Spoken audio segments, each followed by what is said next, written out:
look, they've started executing at a much higher level, and yesterday was a perfect example. I mean, to go out there and sustain the drives that they were able to do. Bo going 31 for 38, 212 yards, very efficient day. So I love that type of performance where you can be patient and just take what's there. You can sustain drives. You don't shoot yourself in the foot. You don't have the bad penalty, the bad turnover to stop these drives. They're able to stay on the football field.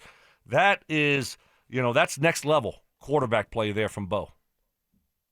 It is. It is. And man, the efficiency thing, the drives, 14, 19 plays. When you stay on the field like that, man, it just is so good. And I love what Bo said, man. You get those things rep by heart. You know where your outlets are. You know where, that's. Remember what Tom Brady said, man? Why would I quit now? I've got the answers to the test. I feel like Bo Nix over the last 3 weeks has got some of the answers to the test. I know where everybody's going to be. I know when I'm in trouble where I can find a little help. I understand that stuff. And that, to me, is what keeps drives alive. That, to me, is what keeps you churning first down. 7 to 12 on third down is big time, and that's a testament to understanding what's going on offensively, where your answers are, where your outlets are, where your help is. Well, Sean definitely did not simplify things. You had 10 different pass catchers at the end of the first half.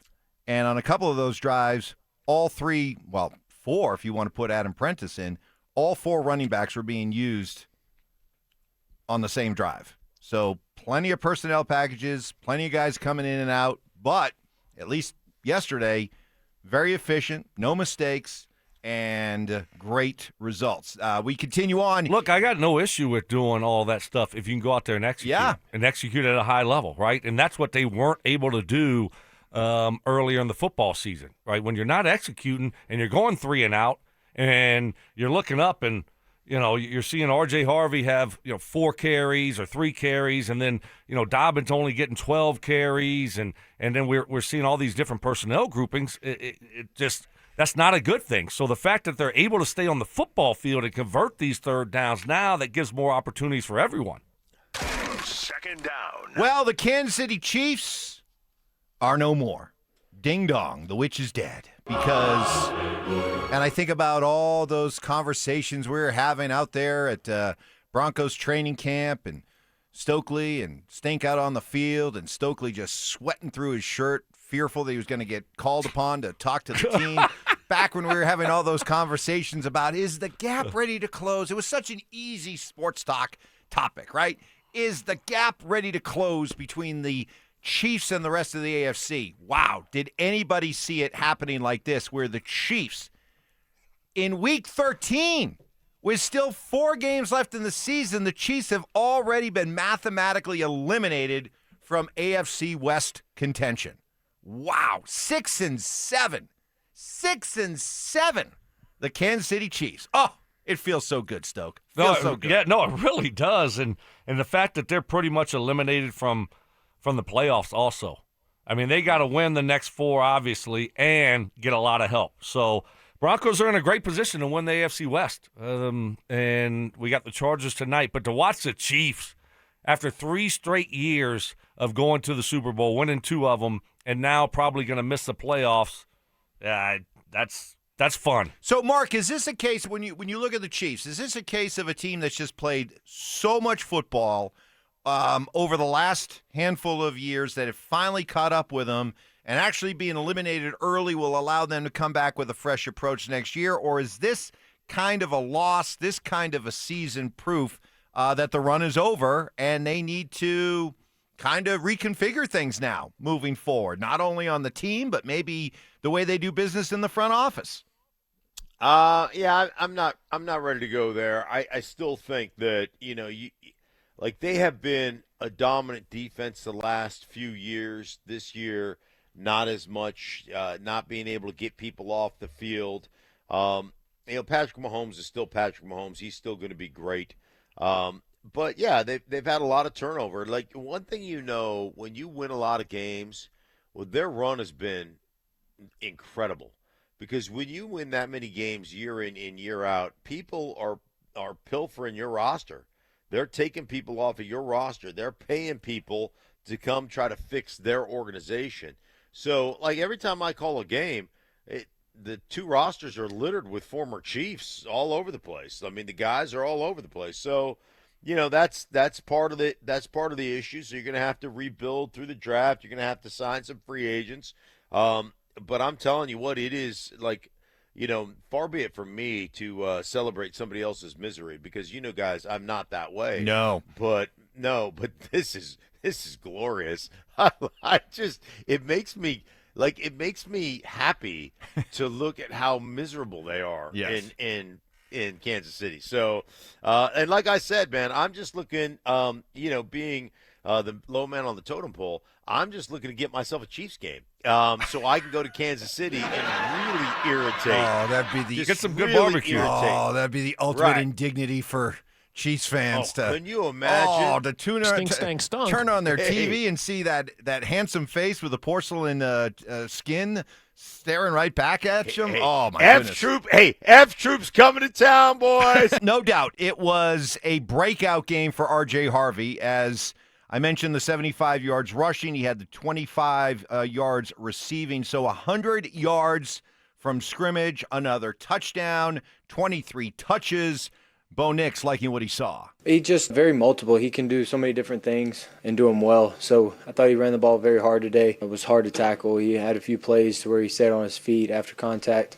And then he always does a good job, out of the backfield. I'll always say that's one of his greatest traits. But he's really starting to get it. He just understands things. He's really not, having a whole lot of mental errors. He's just playing and just doing his job and doing it at a high level. And you know what you saw? You didn't see him being hesitant. You didn't see him look to try to cut it outside.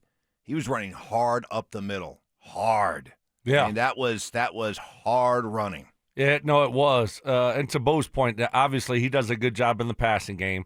I think I got to take the L. I was ready to see Jalil kind of step in and be the starter there. But R.J. Harvey has shown. He has shown that he's ready to take over.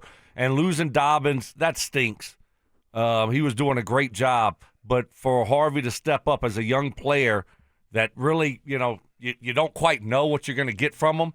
I mean, Dobbins was playing great, so need someone else to fill that void. And Harvey is built like that guy that should be in between the tackle type of guy, a guy that breaks tackles, and you saw it. I mean, that first drive, catching that ball out of the backfield, getting hit. I think it was Adams. Is that Jamal Adams? Yes. Yes. Yes. You're looking at me weird. I know. I'm not 100% Okay. sure, but I'm 99% sure. Okay, you're looking at me very weird. I'm like, is that a basketball player that I just named or something? I might be way off here, but anyway. Do I have a booger showing or Right. what? Right. Somebody put a big hit on him. He was able to spin out of it and get that first down. That was a big time play. And then Great young man. the drive leads to a touchdown. You get up 7-0. And you make the Raiders have to start making plays, So great job, really a great job by Harvey. He stepped up in a big way. Now you got to try to hopefully we see that more consistently from him and this offense because this is going to be important heading down the stretch, Mike.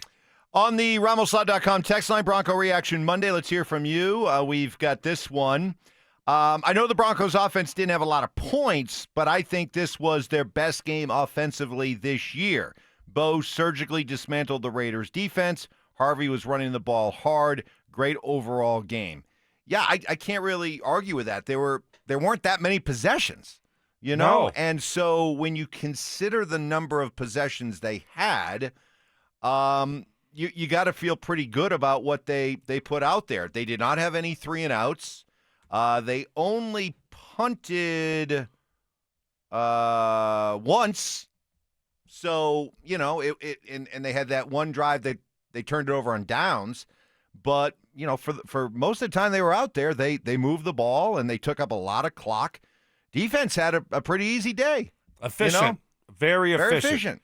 Very efficient. This is the offense that, if you're going to try to do something special this year, this is the offense that you want to watch right here. Yeah. This is the recipe right here. So great job by them going on the road, taking care of business. I mean, I know you and Mark are a little bit disappointed because y'all like the Raiders to be relevant, and y'all tell the NFL's better when the Raiders are relevant. No, it's not. I don't care about them right now. Yeah, exactly. Right now, I'm fine. We'll worry about their renewal next year. But let me They're tell done. you, let me tell you, they're 2-11. It's awesome. Great job beating them twice. That first game, Thursday night game. It's one of those. You got a short week. You're a little bit off, and but now you go down to Vegas and you take care of business. You put yourself in a great position. You own the tiebreaker.